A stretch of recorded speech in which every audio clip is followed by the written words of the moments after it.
She's here. My wee little book, I Hope So How to Choose Hope Even When It's Hard, has made her way into the world as of February 10th. I'm so excited to be able to share this work with you. The research, the strategy behind why choosing hope is absolutely what we need to be doing right now as a collective. It's time to get our hopes up. Now, as a wee little side note, it's not lost on me that this book, I Hope So, is coming out at the 30th year anniversary of my car accident when I was 16 years old. To think, fast forward 3 decades from that night, that I would be in a position to be able to share this work with the world is truly special. I hope you have a chance to check it out. I would welcome your comments. If you're feeling so inspired, please leave a review. That is so helpful for authors for reviews. So please feel free to do so if that seems like a fit. And again, it's just, when I think back that, 30 years ago, where I was to where I get to be right now, I'm really, really glad I got my hopes up back then. And I'm really excited to be able to help you get your hopes up too. Thanks for listening. Take good care.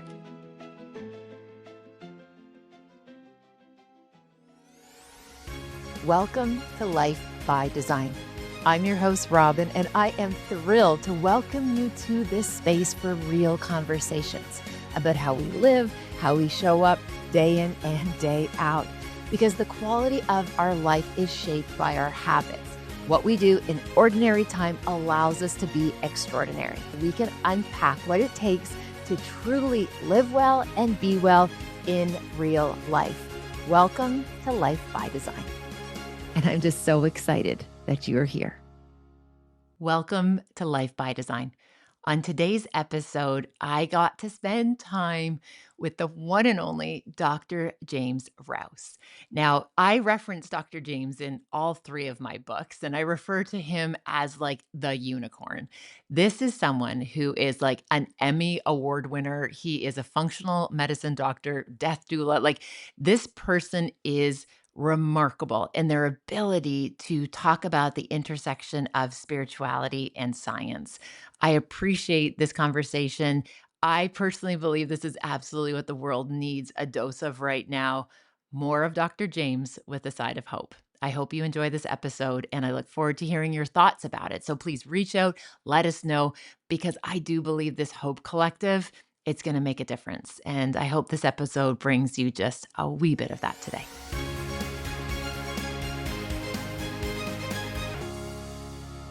I am so excited to welcome you here and to be able to spend time with you in community. Dr. James, this is a treat. Thank you for making time for this. You need to know, I woke up extra early because I was both nervous and honored.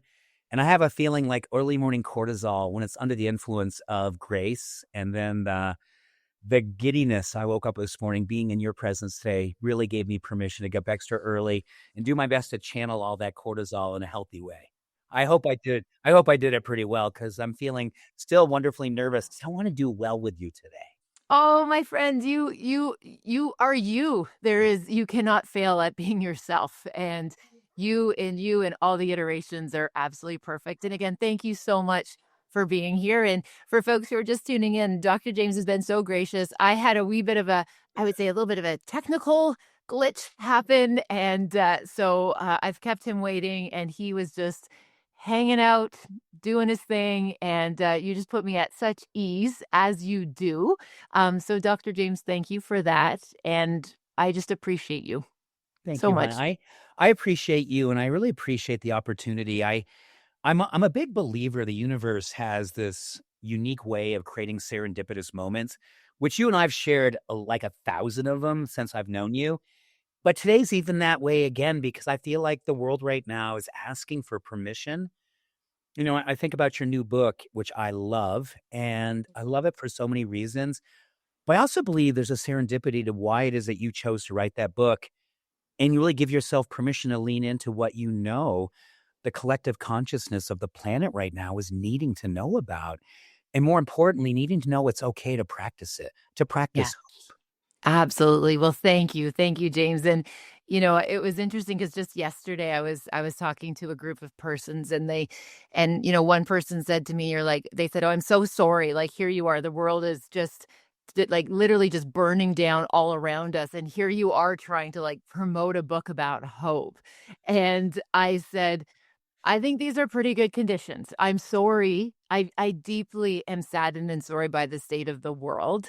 And what I shared with that woman was we know it's bad. Like we know the world is bad. What right now I'm really feeling and I'm seeing is that there's an uncovering that's Mm. happening. Like, there is a truth that is coming to the light. There is an uncovering and this awful sense of mistrust with people who should know better and do better. But in that experience of this uncovering, all of a sudden now there's opportunity for hope to take root, opportunity to co-create big, bright futures. And so it very much, I appreciate your insight there. And again, I think hope really is the remedy. And it's not just wishful thinking. Like, we actually know this will help the collective strengthen and to know which way to channel their focus and their energies. Robin, I think that's such an important way to introduce this idea, particularly today, because I imagine everyone who's getting a chance to watch and be a part of your community, there's a lot of soulful editing going on right now. We're editing a lot of what we were, you know, when we come into this world, there's a lot of things that want us to kind of give ourselves permission to lean into things like hope and lean into things like trust and lean into the goodness of what it means to be an awakened human being.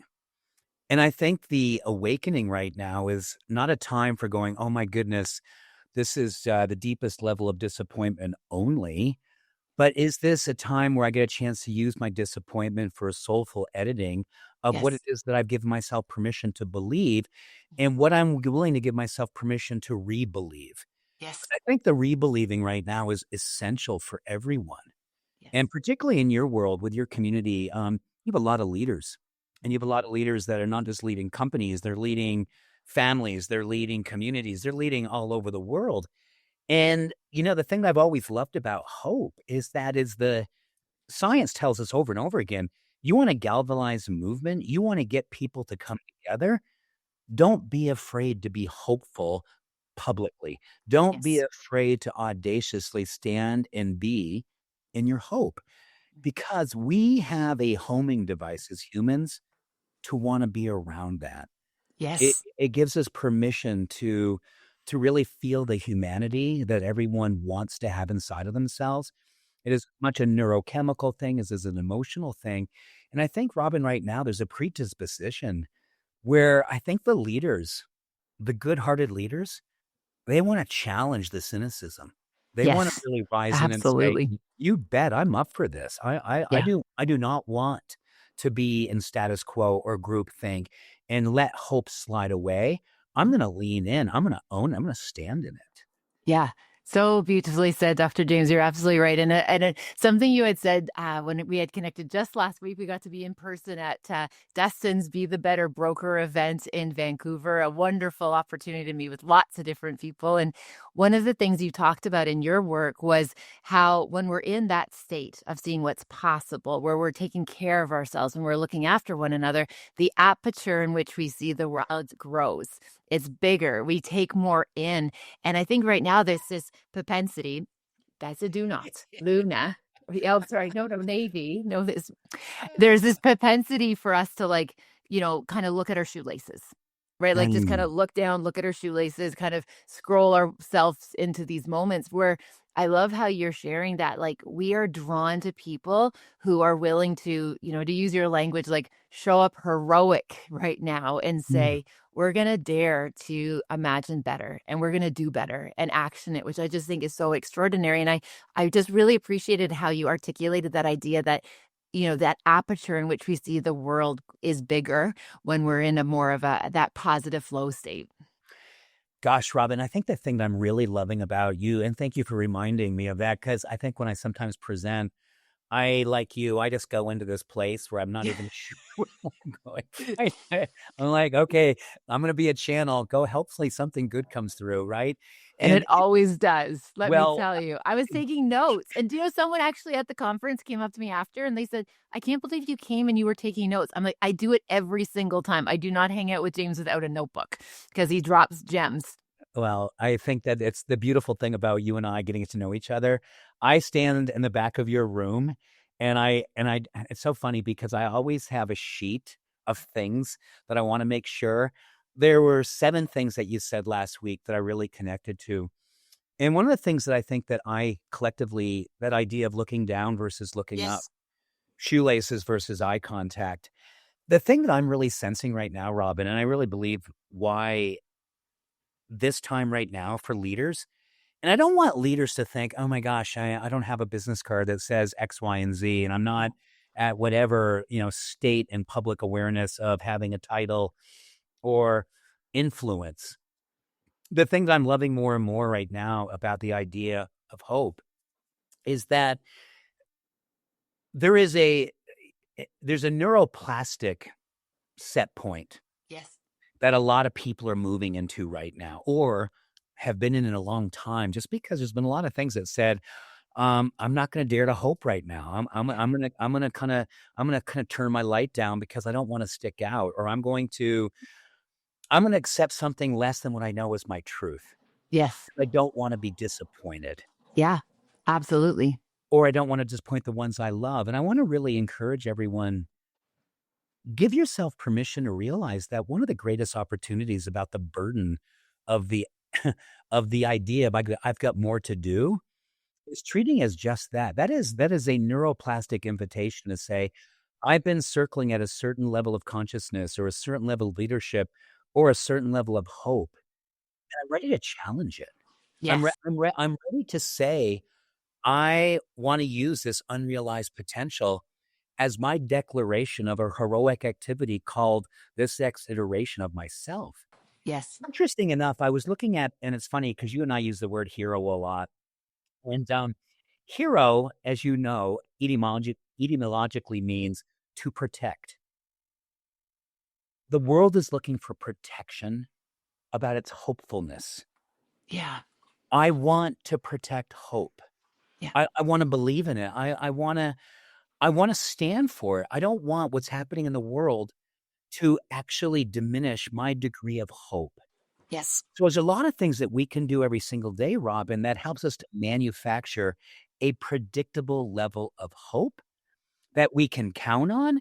And then when we step out in the world and we get a chance to demonstrate, the Dalai Lama used to always say, I convince by my presence. Mhm. There's a lot to be said by how it is that collective consciousness, and I love to say sort of the contagious effervescence, if that's a word, Yes. effervescence of hope, people pick up on it. Totally. It's a permission giver. Yeah. And I think, Robin, right now, everyone who's here today watching with us, give yourself permission to question what status quo is asking of you. And is it asking for your heart to contract, or is it asking for your heart to open? And if it's asking to contract, then you have a lot to say whether or not you're going to follow that group think, Yes. or you're going to stand in a different place where you say, I'm going to bring something unreasonable to life. I'm going to give something that's effervescent and awakened to life. Yeah. I'm going to lean into some really good science to say, this is my permission to demonstrate a heroic activity of protecting hope. Yes. Why? Because that's what humanity needs right now, is the Yeah. circulation of possibility. Absolutely. And, as James, I say, ooh, that's so beautifully said. And I feel that in my bones. Like when you talk about that, what it feels like in my body is it's like, this is truth. Like this is, even how you just describe it, it's that idea that when we think about fear and anger and rage, they're such dense emotions energetically. Like when we even feel like, we just feel like smothered with grief, like just the heaviness. And when we are in opportunity and community, and there is this shared hope, and we know shared hope actually scientifically, like, it outperforms mindfulness during periods of adversity. Like, this is remarkable. And what happens is so beautiful in the sense that all of a sudden there's this spaciousness that comes in. There's this lightness that comes in when we feel about like joy, possibility, merriment, all of those things just cultivate to me this, like, again, this openness, this spaciousness to be able to show up, to be able to make eye contact, to be able to lean in. And, so sweetly, a person at the conference that we were at last week said to me off after we were walking through, they're like, "What is James on?" And I'm like, "Love." Like, literally, he is like, that is love. Like, and when he hugs you, you feel it like your ancestors feel it. Like, you feel Mm. it in your bones and your DNA, and I said, like, that I said, in his words, I think he could probably tell you, not to speak for you, Dr. James, but I said, "He's under the influence of love." Like, he just loves deeply, and to me, there is this connection, and it's not woo-woo, it is literally science between being in that place where we see one another, we're cheering each other on, that we're collaborating, we're, again, imagining what's possible versus that competition and that fear and that kind of pitting people against one another, which has worked for a very long time for very particular reasons psychologically. But Mhm. again, I think right now we're seeing this momentum shifting where there is these new ways of thinking about how we show up for each other. And again, it almost sometimes feels as if like kind of the angriest or the loudest or the person with that density of their emotion are the ones that get all the noise and all the spaciousness. But right now I see this like loosening and this unfolding or this uncovering happening. Dr. Robin, I think the thing that you just spoke to is really, it's like, I mean, I hope everyone's feeling like a collective exhale, Oh, I love that. just a collective exhale, because I feel like we're being asked to turn down our light to make everything that's ugly more ugly and comfortable. Yes.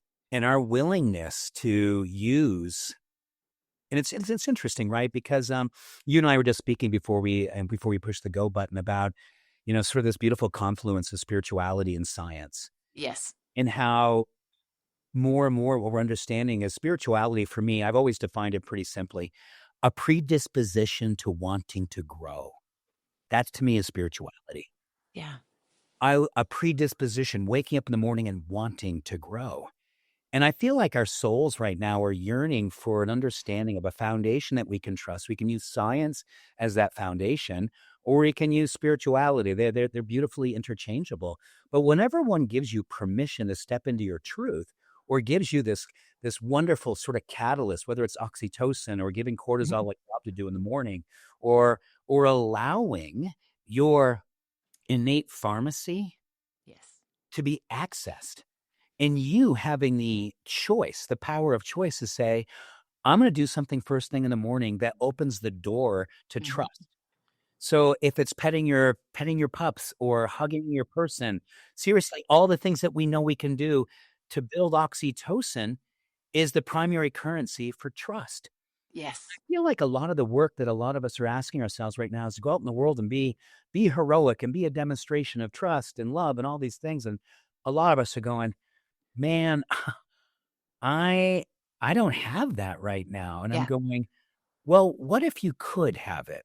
Mhm. Even just a little bit." So, what if we woke up and did a little bit different things first thing in the morning that you were, like, going, "Okay, cool. Here's my oxytocin deposit. Here's Yes. my giving cortisol a job to do, so I'm not marinating in stress. I'm giving it a channel for movement, which has a whole other opportunity to help the different chemistries of hope and love and acceptance and trust." We have so much to say about how it is that the world is being impacted by the way that we have decided we're gonna utilize what it is that's inside of us and say, "Here's the beautiful intrinsic lever. This isn't just for me. Mhm. I do wanna go out in the world and promote something that's inclusive. I do wanna go out in the world and feel like I can be making impact. I do wanna go to bed tonight being proud of the way I can appraise the day that I just lived." Yes. Give yourself permission to use spirit, or if you will, the inclination towards growth, and then accessing the innate pharmacy of all these beautiful chemistries that are just yearning to Yes. come to life. Yeah. Because I think the magic of life right now, or the mystical opportunity that we're all asking for is, could I witness myself participating differently in the collective consciousness and do it in such a way that I become a disruptive force?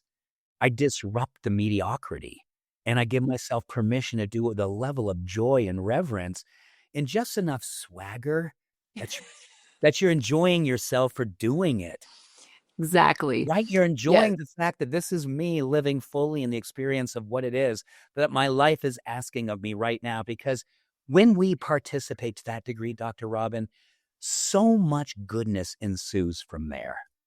Oh, James, I just wanna like that. I just wanna package that, and I'm so glad that we captured it so we can, like, share it and just get these little, like, doses every time, and you said so many beautiful things, and there's so many threads that I could pull on. The one that I really, I just think could be really useful for people to help us kinda unpack a wee bit more is this idea about, like, giving cortisol a job. And the reason that's really kind of came top of mind and all the wonderful things you shared was I realized even just last week, I'd gone down a few rabbit holes, like just like left to my own devices. Our default setting is just kind of that sprawl, right? Like that little bit of that scrolling. And I caught myself, I noticed that behavior.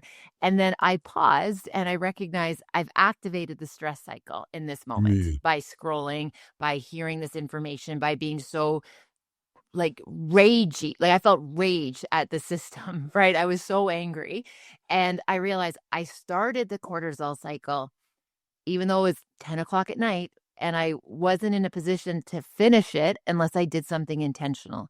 And Mm. I even just shared with our mutual friend, Natalie Davison from Epic today, where I was like, dude, I literally got out of bed at like, 10 o'clock, and there I am just doing some air squats. And I'm literally just, doing a few burpees, like in my PJs after eating a bag of gummy bears, like no shame, but just being like, I knew I had to finish the stress cycle or I wasn't going to be able to get any rest. Mm. And when I mentioned that to Natalie, she's just like, "What do you mean finish the stress cycle?" And I'm like, "Oh, like it's like cortisol has a job and it doesn't just like go away on its own. Like we actually have to use it." So I'm just so curious, James, instead of folks like getting up and doing like burpees and air squats after like doom scrolling in bed at 10 o'clock at night, throughout the course of the day, what would be some other examples of how we can finish, let's say, like, I love that we talked about proactively that, like, get up in the morning and, like, set our intention so we're on the right course.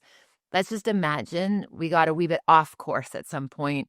We are, again, marinating in that cortisol and that stress, as you said. What are some of the things that people can do to close off a stress cycle? It's oh my gosh, is that like the practice of our life right now, right? Exactly. And Yeah. what you were going through last week, that is what I mean, varying degrees. Maybe it's at night, maybe it's at 3 in the afternoon, maybe it's a bumper sticker, maybe it's a thing, right? Yes. It's all these things because I think the predisposition to giving cortisol an ugliness. Mhm. Yeah. And I don't say ugly in the way that it's not like something we don't wanna own and have vulnerability with, but an ugliness that it brings out a part of us that is hard Mhm. to stand with, Yes. and stand in a way that we can actually go, "Oh my goodness, this is me participating in life in a way that's not how I'd love to." But that's where the beginning of the I like to say is how we start to complete the cycle. Yes. Um, I talk a lot about this with patients. We call it high noticing, Okay. just a high noticing. I'm in my world of my humanness. Something happens where I'm scrolling and it hits differently, and I'm in it. Someone that we love is going through something wicked, wicked hard, and we want to do everything we can to pull them out. And we realize we're stressing versus blessing them. We're Yeah. doing all these kinds of things. I think the biggest thing that I'm learning more and more about, as far as completing the cycle, or even helping us to notice that we're in it, is giving ourselves permission to understand how our our ultradian rhythms are happening. We talk a lot about circadian rhythms, Mhm. Dr. Robin, which is basically the 24-hour cycle. Yeah. But a lot of us have lost track of something called the ultradian rhythm. These are these beautiful waves that happen all day long. Mhm. And what I try to do, and I'm so old school, you're going to love this. I literally build my day from 4 a.m. Mhm. to 5 p.m. I every love it. 15 minutes. Yeah. It's a little monomaniacal. However, Mhm. what it gives me is permission to participate in my ultradian rhythms because Yeah, every 45 minutes, I'm stepping away. I'm stepping exactly. away to go outside and lay in the grass in the summertime or go out and do a snow angel in summertime, but I'm literally disrupting everything. Or if I'm feeling fatigued, I'll just go from my desk and lie down on the floor and go into a breathing practice. And throughout the day, I'm riding these waves. So cortisol, number one, is giving a job. More importantly, it's giving me heroic awareness, the fact that I'm not a human doing. I'm not a human doing. So how do we complete this cycle? Give yourself permission to be out in front of it. Yeah, Be in I love front that. Yeah, versus holy everything that I just came off the rails. And I yeah, know some things, listen, I live in the United States. I'm off the rails daily with what's going on here, and I mean it. I'm yeah, also it's a dad. real. I'm a dad of daughters. Yeah, My heroic papa bear is real right now, yeah, wanting to protect. So things will happen, and all of a sudden, I've gone someplace I'm not proud of, yeah, and I'm losing myself. But what I'm trying to do more and more is to ride these waves so I can recognize when I'm starting to lose my best self, where I'm yes. not going to be helpful anymore, Mhm. to really know that cortisol has a cycle and we have a cycle of human doing. And if we can be in front of it by using our breath, by using daylight and sun, by making sure that when we're in the midst of our day, you and I talk about this a lot. Robin, the whole idea of one of the things that helps cortisol to have a place to come home to is meaning. That's I right. think right now, caring is really important. Caring, being hopeful, not being afraid to have your heart right out there where people can see it. Because I find when I'm stressed and I'm also loving, I have a pretty good chance of completing the cycle. It's when I'm fighting against it or feeling ashamed of it or wanting to bury that I'm caring right now. Then Yes. I tend to get lost in scrolling, or I tend to get Mhm. lost in refined carbohydrates, or Yes. tend to get lost in judgment. Yeah. These are all the ways that I hope that we can really unpack for each other. Mhm. A heroic way, again, is heroic. Etymologic means to protect. That's right.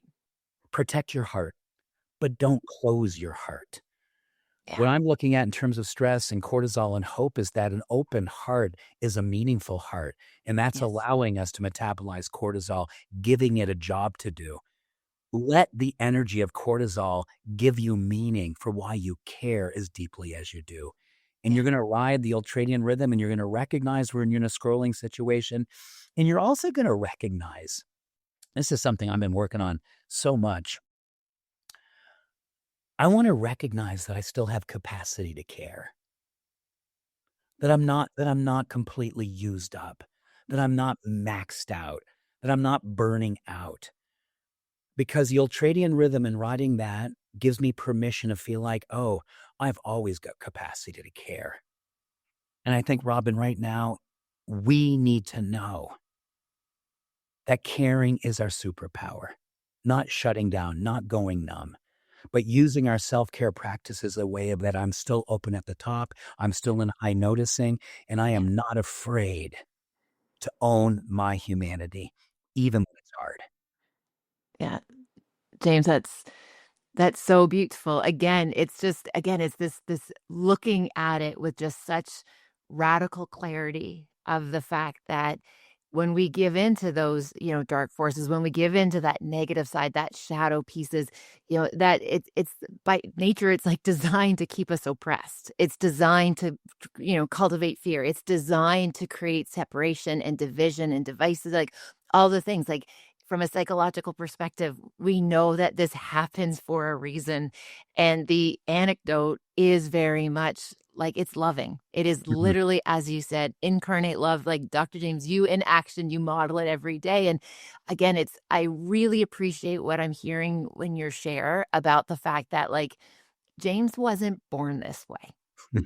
Like this isn't just something he like stumbled upon this like fountain and all of a sudden he is just like you have had and you have shared some of the darkest seasons, and you share it in your writing, you've shared it in your book, you've shared it on in your courses, in your community. Like, you're very, very open with the fact that you know pain, James, you know heartbreak, you know so much hurt, and you have found this way of not, as you know, we've talked about this, that stuff like grief, we never get rid of it. We just learn how to bring it with us wherever we go in the most compassionate, gentle, kindest, yet heroic way. And so, again, I just wanted to reiterate that because I'm sure folks, if if they haven't come across your work yet, they're jumping in and being like, here is this version of the, like, I always say, like, you are literally the, my unicorn, right? Like, you are the most the I remember first meeting you being just like, people like that exist. Wow. And then when I found out there's this big backstory and that James is still like this, with that is part of his backstory, his origin story, like, it just brings so much strength and validity to the fact that this is the high ground. Like, this is the way that we take to co-create and, again, build big, bright futures. Because James, hurt and sad and hard, especially as a medical doctor, like, you've seen these things, but you see the power of the human condition, the power of the human spirit, and how that just keeps day in and day out showing up and proving it's possible, which is just, I appreciate you so much. Thank you for seeing me the way that you do. And I think that's really where I want to bring it back to hope and the work that you are giving people permission to invite into their life right now. Yeah. Hopeful eyes. I've been practicing Buddhism for over 40 years. And the thing that my favorite practice has always been the soft eyes practice. Can you just share that with people, just because, like, Jenna and I use this so often where I'll say, like, "Are those soft eyes, Jenna?" And she'll be like, "Are those soft eyes, Robin?" We use it like it's part of our nomenclature. We literally use it. So please, could you tell folks who are listening what it is? Absolutely. And I want people to know, like, yeah, the beautiful thing about going through hard things, Robin, you've been through hard things. Yeah. Everyone goes through hard things. The difference is whether or not we use those. I think the thing that I've always loved about when I've looked at this idea of soft eyes, the biggest thing that's taught me is kind of that whole idea of giving cortisol a job to do. Yeah. We wake up first thing in the morning, and that's when cortisol is literally on it's when it's starting to kind of take us places. So it can take us into scrolling, or it can take us into the news, or it can take us into emails, or it can take us into the softest, most beautiful places, which is I love to say that the eyes are the window to the soul.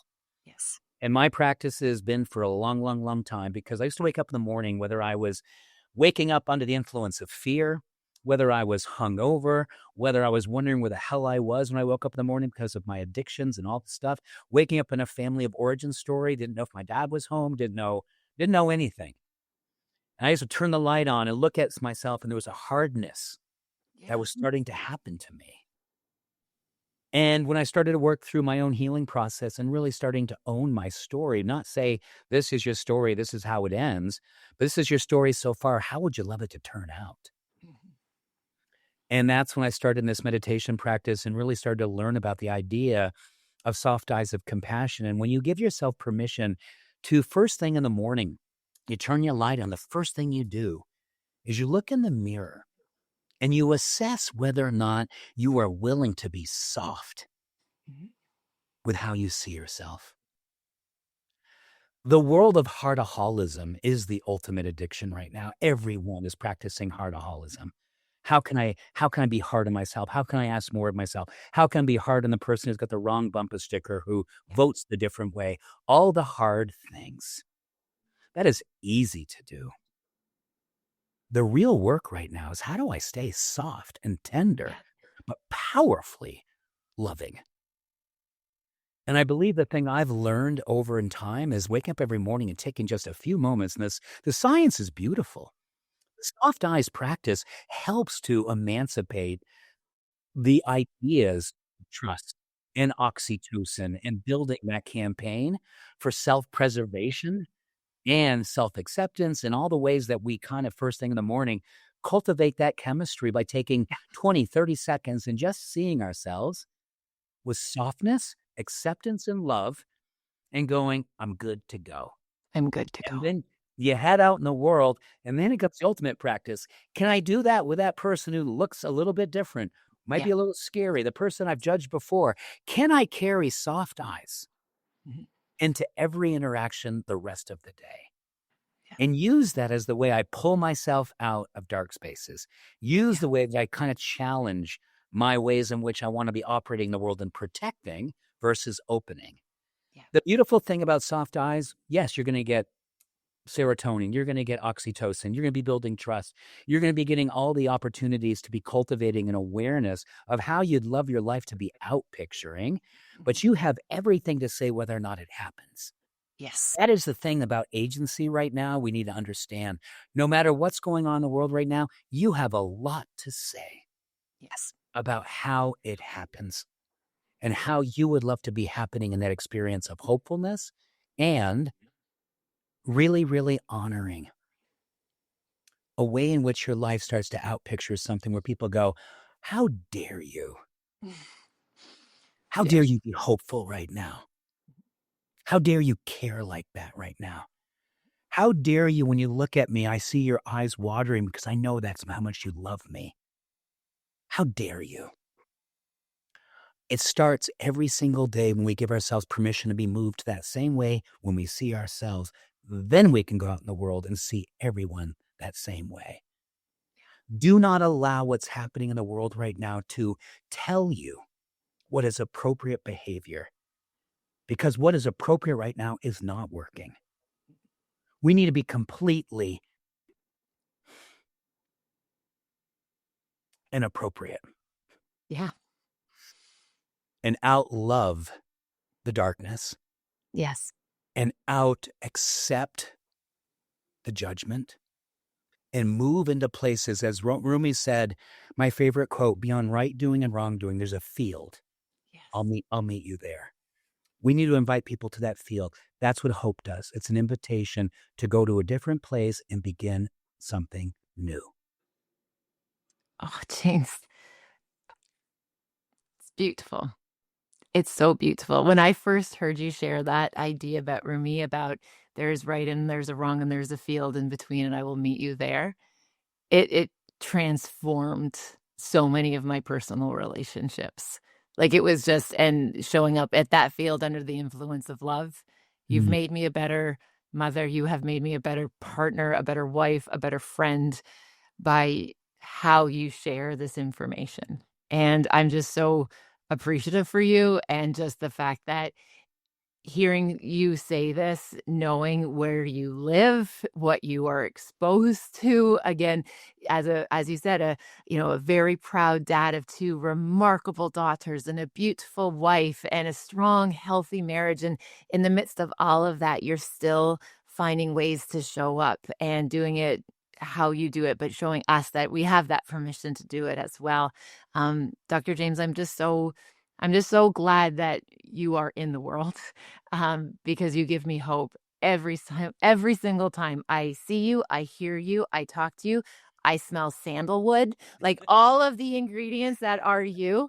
Again, thank you so much for spending time. I hope we can do this again. I feel like this is just like a little booster shot for folks when they are just, even just listening to this. I hope this could be something for somebody to be able to, to finish that stress cycle. Just hearing Dr. James' words. Your website is so generous with strategies, tools, approaches, thoughts. Your contribution in social media in a free space to be able to give people things to consider, different ways of seeing it. You are so generous with your knowledge. So I encourage everyone, please check out James' books, his website, his Instagram. We'll put all that in the show notes. And again, Dr. James, I'm just so glad you're in the world. Thank you. Robyne, thank you. And I'm going to say something that I know everyone would say if they met you. And everyone, like if they met you in person. And I really want you to hear this. I'm always a big believer that the universe is in a very good mood. She is in a good mood. the more that we bring ourselves to life is what we do to make her proud. I think we're asking right now a lot of ourselves, right, more than anything, make the universe proud. She brought you into this experience to protect things like love and acceptance and heroic hope. Make her proud right now. Practice making her proud right now. And I know the universe was in a very good mood when you came in. So that's a pretty cool thing to know about you too, honey. And Thank I you. love you. I love you to the moon. And I love you. I'm so grateful for letting me come in and play with you today because I live for moments like this, and it makes me know that the universe must really, really, really love me, that I know someone like you. Oh, James. We will connect again very soon, my friend. Thank you for this. Thank you, thank you, thank you. Thank you for spending time with me on this episode of Life by Design. I appreciate if you have a moment to pay this forward, share it with someone who you think might benefit from the ideas shared in this episode. If you're feeling so inspired, please also rate and review the podcast wherever you listen to your favorite podcasts. Again, thank you for listening. Thank you for your time. Take good care, and I'll see you next time.